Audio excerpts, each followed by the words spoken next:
మీ అందరికీ వందనములు. మీ అందరూ బాగున్నారా? ఈరోజు దేవుని వాక్యము రాజులు మొదటి గ్రంథము 3వ అధ్యాయము 12వ వచనం. బుద్ధి వివేకము గల హృదయము నీకిచ్చుచున్నాను.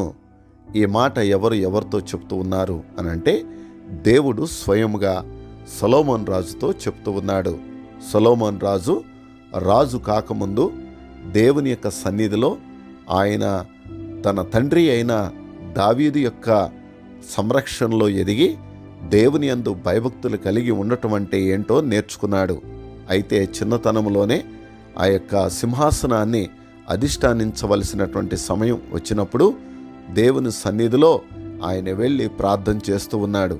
ఏమనంటే, దేవా, చిన్న వయసులోనే నేను ఈరోజు రాజుగా చేయబడ్డాను. అయితే ఈ నీ ప్రజలను ఏలాలి అని అంటే నా వల్ల కాదు.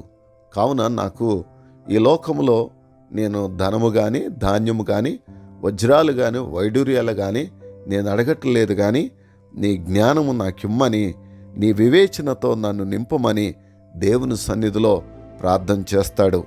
అలా సొలొమోను రాజు ప్రార్థించినప్పుడు దేవుడు అతని యొక్క ప్రార్థన విని దేవుడు అంటూ ఉన్నాడు, ఈ లోకంలో నీవు ఐశ్వర్యమును కానీ, ఘనతను కానీ అడగలేదు. కానీ నీవు బుద్ధి వివేకములు గల ఆత్మను కావాలని, హృదయము కావాలని అడిగావు కనుక నేను నిన్ను ఆ విధంగానే నింపి నడిపించి లోకంలో నీ వంటి వాడు ముందు కానీ తర్వాత కానీ ఉండనంత ఉన్నతంగా నిన్ను ఆశీర్వదిస్తానని, రాజుల్లో నిన్ను అలా ఉన్నతుడుగా నిలబెడతానని దేవుడు సొలొమోను రాజుని అభిషేకిస్తూ, దేవుడు సొలొమోను రాజుని దీవిస్తూ ఆశీర్వదిస్తూ ఈ మాట పలికినట్లుగా దేవుని వాక్యంలో చూడగలం.